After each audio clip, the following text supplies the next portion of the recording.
4:35 CID তদন্তকারী আধিকারিকরা তারা অভিষেক ব্যানার্জির পটুয়াপাড়ার বাড়িতে এসেছেন। ঘড়ির কাঁটায় এখন 6টা, অর্থাৎ 1.5 ঘন্টা হয়ে গেছে। 3:50 অভিষেক ব্যানার্জি পটুয়াপাড়ার বাড়ি যেখানে আমরা রয়েছি সেখান থেকে গাড়িতে বেরিয়ে গেলেন এবং যেটা জানা যাচ্ছে তার অফিসের একজন কর্মী তিনি যেটা দাবি করলেন যে তিনি মমতা বন্দ্যোপাধ্যায়ের সঙ্গে মিটিং করছেন 30B হরিশ চ্যাটার্জি স্ট্রিটে। এখন সিআইডি আধিকারিকরা তাকে নোটিশ দিতে এসেছেন। কি বিষয়ে নোটিশ হচ্ছে যে এই গোটা বিষয়টা নিয়ে বাগুইহাটি থানায় একটা অভিযোগ রুজু হয়েছিল এবং সেই অভিযোগে বলা হয়েছিল যে অভিষেক বন্দ্যোপাধ্যায় তিনি আপত্তিকর মন্তব্য করেছিলেন। তিনি বলেছিলেন ইলেকশনের রেজাল্ট বেরোনোর পর ডিজে বাজবে, এই ডিজে বাজানোর যে মন্তব্য সেটা দিয়ে উস্কানি এবং তার জন্য ঝামেলা, পোস্টপোল ভায়োলেন্সের মতো অশান্তি সেগুলো হতে পারে। ঠিক সেই কারণেই তার এগেনস্টে এফআইআর রেজিস্টার্ড হোক। বাগুইহাটি থানায় এফআইআর রেজিস্টার্ড হয়, সেই তদন্ত শুরু করে বিধাননগর সাইবার পুলিশ স্টেশন।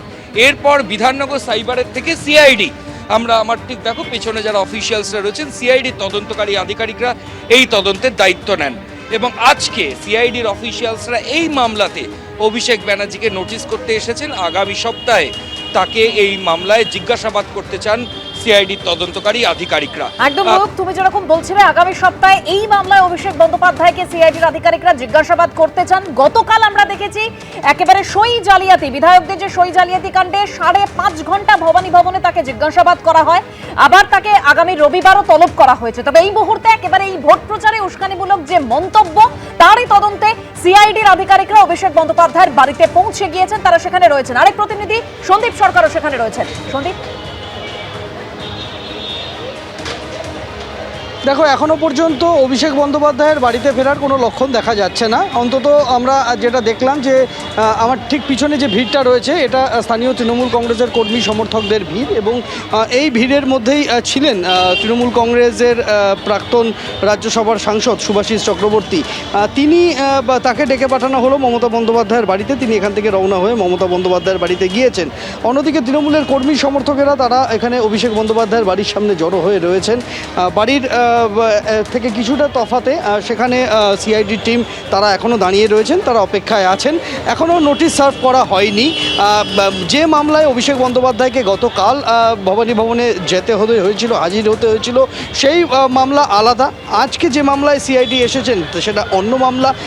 তাকে গতকাল যে মামলায় অভিষেক বন্দ্যোপাধ্যায় ভবানী ভবনে গিয়েছিলেন সেই মামলায় রবিবার তাকে হাজিরা দিতে বলা হয়েছে। আর আজ যে মামলায় এই মুহূর্তে সিআইডি টিম এসে পৌঁছেছেন সেই মামলার নোটিশ আবার তাকে ধরানো হবে, অন্যদিন তাকে হাজির হতে হবে, এমনটাই কিন্তু এখনও পর্যন্ত ঠিক রয়েছে।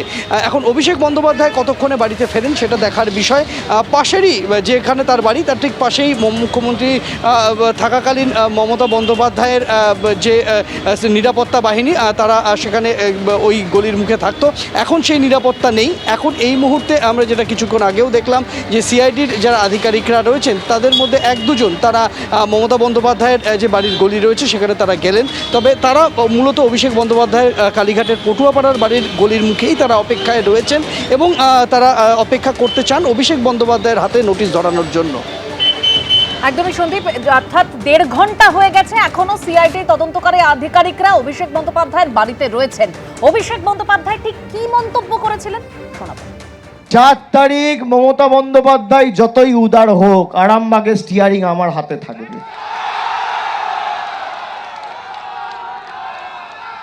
ডিজে তো বাজবেই, এমন জোরে বাজবে কান ঝালাফালা করে দেবো।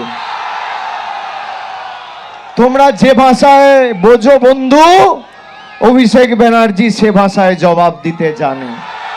মমতা ব্যানার্জি বদলা নয় বদল চাই বলেছিল। মমতা বন্দ্যোপাধ্যায়ের এটা ভুল। 4 তারিখ জবাব হবে। এবিপি আনন্দ, এগিয়ে থাকে, এগিয়ে রাখে।